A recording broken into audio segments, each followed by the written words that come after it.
In 1804, when Captains Meriwether Lewis and William Clark set across the continent, the West was uncharted territory. It took their party of 30 men and a young girl named Sacagawea a year and a half to reach the Pacific Ocean. Since then, generations of Americans have retraced their path, among them filmmaker Ken Burns and author Dayton Duncan. Their new documentary is called Lewis and Clark, The Journey of the Corps of Discovery. The two-part film airs on PBS Tuesday and Wednesday night, and I am pleased to have them here to give us a preview of what you will see on PBS. Welcome, welcome. Thank you. To have you here. Tell me about Ambrose Says, Stephen Ambrose, who joined you on this and who done it before, said America's appetite for Lewis and Clark is unlimited. Give us a primer on these two. I'll start with you, and what it is about them and what they did that is so compelling. Well, first of all, they went out on the best... And I'll be back in 30 minutes. Exactly. First of all, they went out on the best road trip in American history, the most important expedition in American history. It's a story of friendship, which we can't get enough of. They're authentic heroes, which we're starved for today. And what they transverse is the largest museum in the world, 4,000 miles from St. Louis, Missouri to Astoria, Oregon, and it's still there. The largest museum or the largest zoo? Well, it's probably both. Less of a zoo now, but it's there, and you can take the diaries out and do it, and there's something about Lewis and Clark that gets under your skin. To me, it was just, you know, grade school history that you forgot until I met Dayton, and suddenly I went, my goodness, this is a story. Tell me who each was and how they are different. Well, Lewis was the private secretary to President Jefferson. The two of them were living together in the White House for 2.5 years. Jefferson had always wanted to send an American expedition across the continent, and he turned to Lewis to do it. Just an interrupt. The relationship went back before the White House to Meriwether Lewis grew up and in the shadow of Monticello and was a family friend of Jefferson's, who asked him to be his private secretary when he became president. And Clark? Clark had gotten to know Lewis in the Army, had once commanded Lewis, and they'd become friends. And Lewis suffered what Jefferson called occasional depressions of the mind. And some people didn't think that he might be the right person to lead an important expedition, but he knew, I think, that he needed a helpmate. And he turned to William Clark, who turned out to be the perfect choice. Why? They complemented each other. Lewis was brilliant, sometimes moody. Clark was gregarious, a natural-born map maker, and the two finally got so that they would reach the same decisions, even though one might be 20 miles out ahead of the rest of them. Their trust in each other was complete. They broke all military protocol by sharing command. That was against all the rules of the military, but by doing it, I think it made it successful. There would not have been a Lewis expedition that we would be celebrating the 200th anniversary of, and I don't think there would have not been there. If Clark had not been there, and I doubt that we'd be celebrating a Clark expedition. It required the two of them. But it was the driven dream of Thomas Jefferson that led the expedition. It begins in his mind, in Jefferson's mind, and his hand is omnipresent through it. He wrote out instructions to Meriwether Lewis that go on for pages about study the flora and the fauna. They wrote down descriptions of 122 animals and 178 plants that had never before been described for science. He said, study the Indians. What are their languages? What are their customs? What are the trade possibilities? What is the geography like? He was an omnivore for information, and he sent them out to find that out, and he wrote out meticulous plans for them. The journey goes from St. Louis to the Pacific. Exactly. And back. And back. Yeah. So what's so important about what they did? When they set off, we were a seaboard collection of former colonies clinging to the Atlantic Ocean. We lived in an area where trees covered everything. When they came back, we were well on our way to being a continental nation, poised for world domination. I mean, we were going to become the preeminent power in the world because of what they saw. The Great Plains, the Rocky Mountains, the magnificent resources, and just geopolitically, we had set a pick that would push out eventually Spain and Britain from any real claim to North America. Who was on the Corps of Discovery? The Corps of Discovery was nearly 46 men, frontiersmen, unmarried men from New Hampshire and Pennsylvania and Virginia. They were carpenters and blacksmiths and farm boys. They had a love of the wilderness. They were completely undisciplined at first, and they molded themselves as they moved along. We tend to think of Lewis and Clark as two guys, a dog, and an Indian woman, but they moved along as a group of nearly 46 men, becoming a family as they went along. They were undisciplined. They needed the lash applied for drunkenness and rowdiness and things like that, but they came together.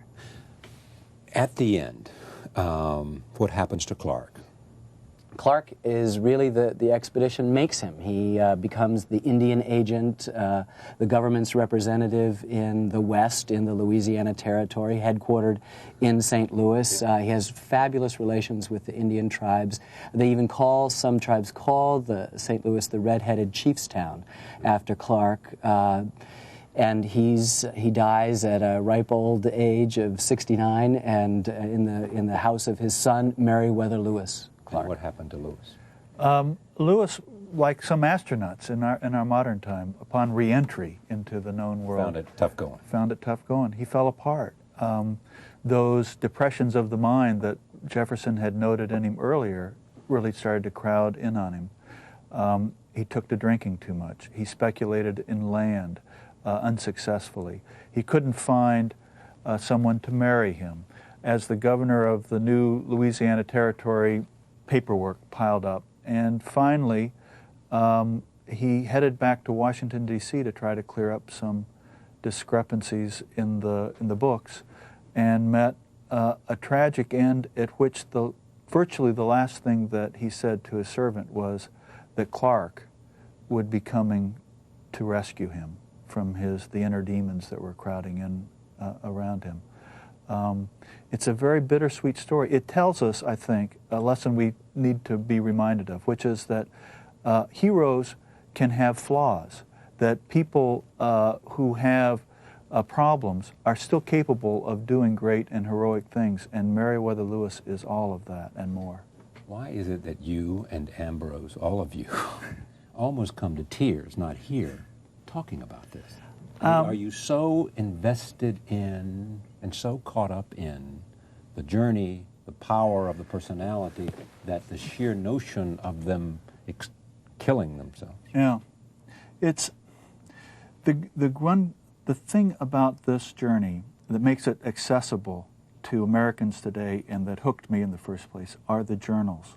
The first-person account of Meriwether Lewis and William Clark and these other men telling you in their own words all the things that they saw and they did. Go ahead. Meriwether Lewis, I have traveled the Lewis and Clark Trail 4 times now with Meriwether Lewis because of the written record. I've been to places, I've read his journals and looked up in Montana on the White Cliffs and seen precisely what he saw. So I've gotten to know him, and when his life comes to a tragic end, it's like a friend dying. It's like you and Lincoln. Exactly. I mean, it's Faulkner again. What we talked about before is that good history is not was, but is. And if you feel it and you've got these diaries and you're there, you are there. And these people become part of your family. If you spend 4 years, as we have, making this film and going out on the trail, and as Dayton says, reading at the precise moment when they were there, it gets mixed up. Roll tape. This is Grandfather's spirit traveling up the Missouri River. Here it is. Big keelboat was rammed by drifting logs, got stuck on sandbars, had its mast snapped by overhanging trees. Often the only way to proceed was for the men to wade along the muddy banks and pull the boat with a rope. The Missouri River was a big, broad, wild, tough river in those days. They'd get up in the morning, and then they'd have to get this big, heavy keelboat. It had tons and tons of supplies in it. They had to get it against the current. Current's going 5-6 miles an hour, just pushing them, trying to push them back to the Mississippi. And every day they got to go a little bit farther. 14 miles was a good day's progress. But after 2 long months, they were still in what is now Missouri. Here's what Civil War, you had all those photographs. You ain't no camera in 1805. I know. The real tragedy of Lewis and Clark. They got no camera. They got no pictures. No pictures. But you got a river, you got a diary, but also you got dams and smokestacks. Well, this is houses and everything else. This has been one of the most satisfying productions because we had this obvious deficit. What do you do when there's no pictures, and what do you do with a country that's industrialized for 2 centuries after these guys go through? But it forced us to go back and find those places that Lewis and Clark saw. And sometimes it's not precisely where they saw it, because the river's impounded by a dam, and so the only free place where you can see the banks caving in is between Vermilion, South Dakota, and Yankton, South Dakota. Maybe there's a hydroelectric dam over the Great Falls in Montana, but it's rushing hard this spring and we can get it. And so we just patiently waited in every season, in every time of day and night, from every vantage, and we saw what they saw. I mean, it took a lot of looking between the fence lines and the power cuts and the missile sites. You know, sometimes we were the only people out there on the back roads trying to find the view of the bluffs of the Missouri, were the Suburbans, the black Suburbans of the missile silo crewmen. You invited friends to come. You invited me to come and join you. Brokaw came. We missed you. You had people would join you. Yeah. What was the joy of doing? You've done this 4 times. What was the joy of doing it? This is seeing our... Forget the filming of it, just being there and that's exactly right. Look, we took a busman's holiday this past summer and fall because we went back to these places that we'd been before. GM said, you know, it's been 10 years we've underwritten you. What do you want, a party? And we said, no, let's go back along the trail and say thank you to the people that had helped us make it. Because the story of Lewis and Clark is help along the way. So we took some friends along and we just had a party along the way. And what it is it's a connection to the land. We live a life that's so fast, we fly over that and we go, yep, big country. But it's only a big country when it takes you an hour to drive from one town in Montana to the next. That's a big country. Was there any sense that now that they've done this, America has no place to go and it will wither up because it has no great challenge? Well, I mean, we make the reference in our film of the connection, the analogies between Lewis and Clark and the space program. Right. There's plenty of them.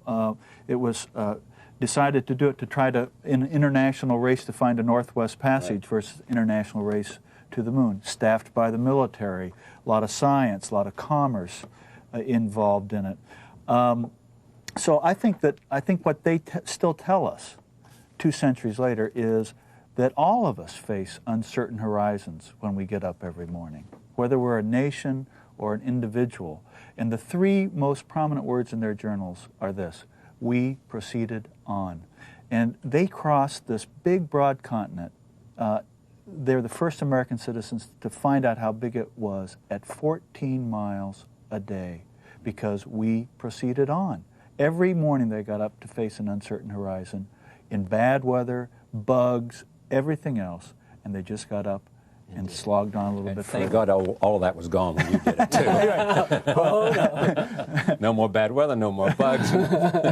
We have a few million chigger bites that we'd like to show you. Tell me about York. Tell me about York, who was a One slave. of the members of the expedition was William Clark's slave, whom he had owned since childhood, York.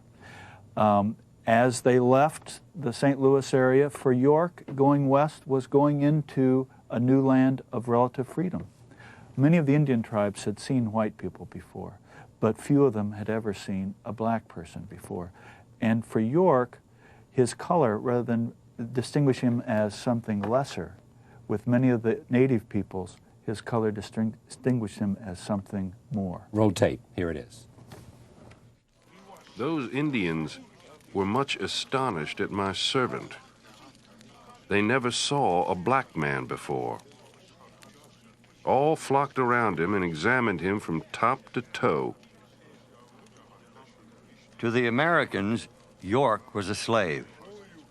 To the Indians, he was big medicine. And I remember my father telling me about the story, taking dirt and try to go up to him and rub that black off. And when they found out they couldn't rub it off, that he was a man. Of course, he was very muscular, and he was a big man apparently. And so they had a lot of respect for that. After all of this, what's the most important thing to know about Lewis and Clark? It's that they couldn't have made it unless without each other, and expanded that to a larger, without the two of them, without the whole group, diverse group of a slave, an Indian woman, French Canadians, rowdy frontiersmen. It required them to work together in order to succeed, and it required them as a community to have the help of people already living along the route that they traveled. That's been often forgotten.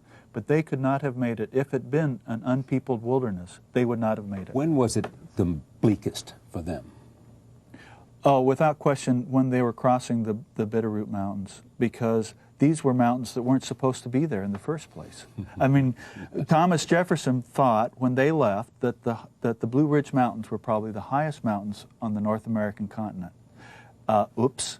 Turned out that there are these things called the Rockies. Are about 6,000 or 7,000 feet. Right, and there are these mountains that are out there that are 14,000 feet. And they thought they'd just be a narrow ridge, and you could bring your canoes up to the headwaters of the Missouri, pull them out half a day, put them into another river, off to the Pacific. And then they ran into the Rockies. I want to get as many of these clips as I can. Sacagawea. Sacagawea is a Shoshone girl kidnapped as a young girl by the Hidatsa Indians. There she's married to Toussaint Charbonneau, a French-Canadian fur trader.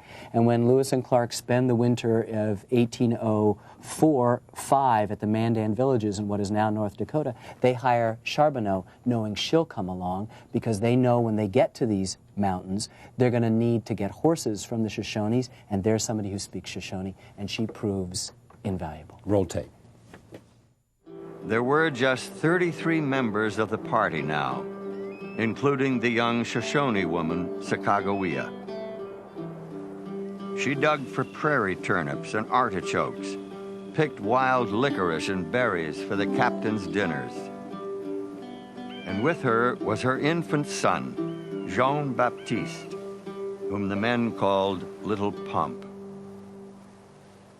And she brought a woman's touch to this expedition. I like to think that as she was nursing Pomp at night around the campfire, that scene had to have had a great effect on the men. To hear a woman's laugh at night around the campfire bolstered spirits. Okay, one last clip. We're going to run one last clip in which set this up for you. This is where Patricia Glass, this is where Lewis encounters an endless path of mountains, which he calls visionary enlightenment. Enchantment. Scenes of visionary enchantment. This is the White Cliffs in central Montana. It is, to this moment, the closest to what Lewis and Clark saw of any place along the trail. It's the most protected area, and we went back there. They were blown away by what they see. Nobody had prepared them for the majesty of this landscape, either the Great Plains, the high peaks of the Rocky Mountains, the salmon teeming in the Columbia, or this beautiful stretch of the Missouri River in what is now central Montana. The single most enchanting place for you on the trip. It's this place. This for is you too. Me too. This is the most unchanged portion where you read Lewis's journal today, look up, and it is We could only get there by canoe, and it's a several-day affair to get there. And as filmmakers, we slept in tents and suffered as they suffered and marveled as they marveled. Roll tape. Here it is. We passed some very curious cliffs and rocky peaks in a long range, some of them 200 feet high and not more than 8 feet thick. They seem as if built by the hand of man, and are so numerous that they appear like the ruins of an ancient city.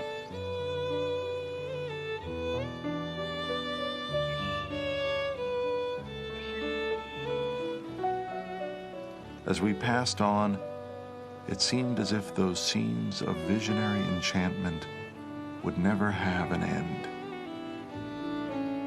Meriwether Lewis.